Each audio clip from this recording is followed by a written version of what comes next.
I need you to stop whatever you are doing right now. Kana uchibika, turn the stove down.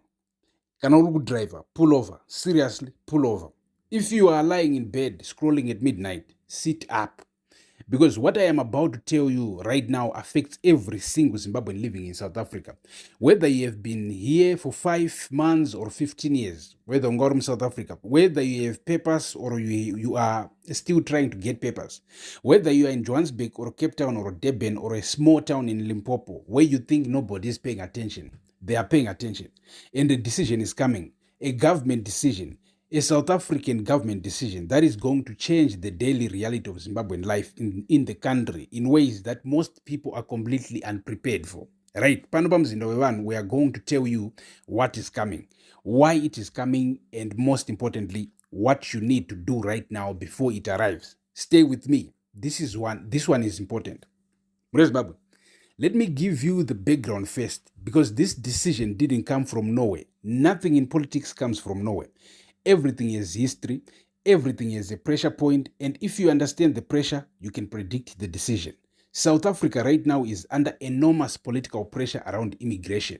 And I want to be honest with you, the pressure is real and it is coming from multiple directions at the same time. You have the ANC, which just lost its parliamentary majority for the first time since 1994. They are in a government of national unity that is uncomfortable and unstable. They are looking at 2026 local elections already. They need to show South African voters that they are governing, that they are in control, that they are making decisions. You have the DA, which is pushing hard on immigration policy as part of their governance agenda, making noise, demanding action, using immigration as a political football, the way politicians everywhere use immigration when the economy is struggling. And then you have the EFF and MKP on the other side making even louder noise, telling South Africans that their jobs are being stolen. Just that EFF idaro, but MK inodaro. That their resources are being consumed, that foreigners are the reason South Africa's unemployment rate is sitting at levels that should embarrass any government.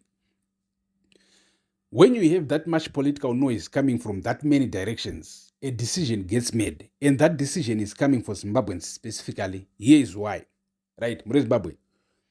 Why Zimbabweans specifically? Of all the foreign nationals in South Africa, Zimbabweans are the largest documented group. The numbers are significant. Estimates range from hundreds of thousands to over 1 million Zimbabweans living in South Africa at any given time. That is a significant number. And in politics, significant numbers attract significant attention. The Zimbabwe Exemption Permit, the ZEP, has been a lifeline for hundreds of thousands of Zimbabweans. I think around 200,000. It allowed people to live legally, to work legally, to build lives legally in South Africa. You remember what happened in 2022 when the South African government announced they were ending the ZEP. Remember the panic? Remember the court cases? Remember Zimbabweans flooding legal offices and WhatsApp groups trying to figure out what to do? The lawyers fought, the courts intervened, extensions were granted. But bro, that fight is not over. That fight was never over. It was paused, and the pause is ending. Oh, Zimbabwe, triple pana. So, decision, right? What sources are indicating, and I want to be careful here because this is still developing, is that the South African government is moving towards a fundamental restructuring of how Zimbabwean nationals are permitted to stay and work in the South African country. It's not this country. We are not in Zimbabwe, right? The ZEP extension that saved hundreds of thousands of people is not permanent. It was never presented as permanent. And the political environment in South Africa today is less sympathetic to extensions than it was before. What is being discussed, what is on the table inside government, involves several things that will affect you directly.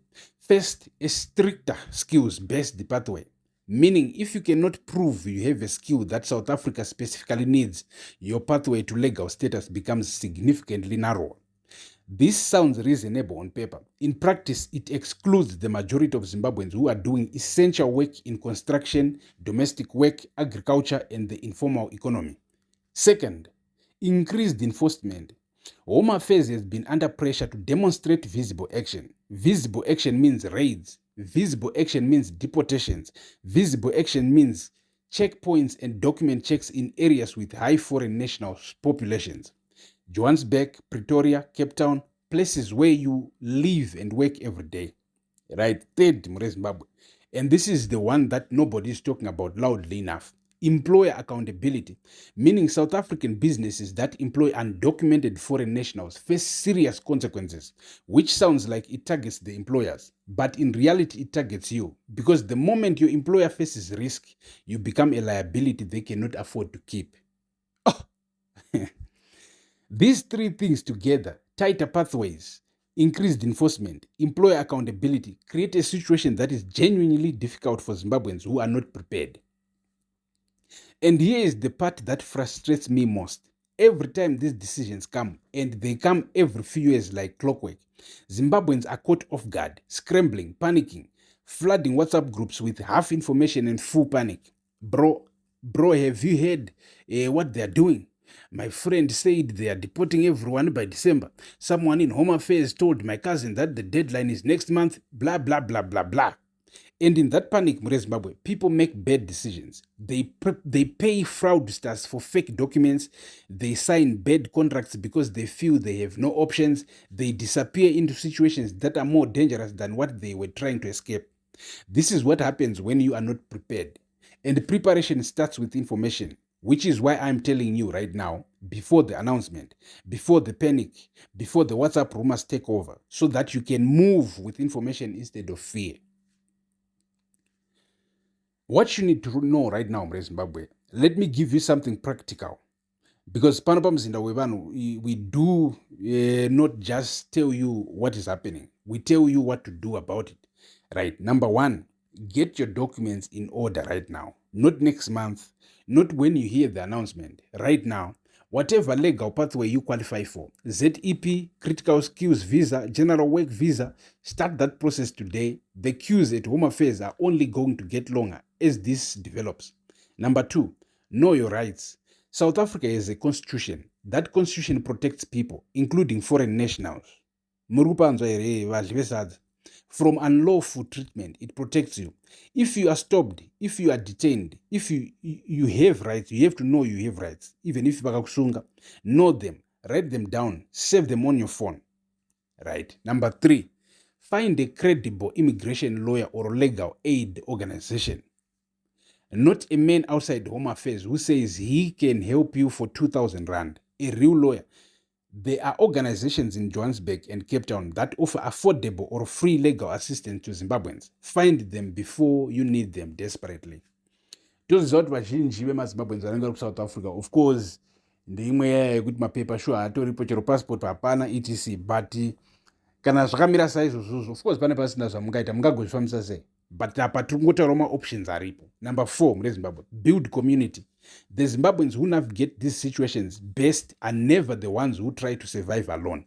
They are the ones who have a network, people who share real information, people who look out for each other. Find your people. Number five, have a plan B. I know this is hard to hear, but if you have been living in South Africa for years without a clear legal pathway, you need to think seriously about what your options are. Not in panic, not overnight, but seriously and practically, because the environment is changing and the people who have options are the people who thought about them before they needed them. Right. Zimbabwe. Tichivara broadcast. I want to end with something important. I'm not telling you this to frighten you.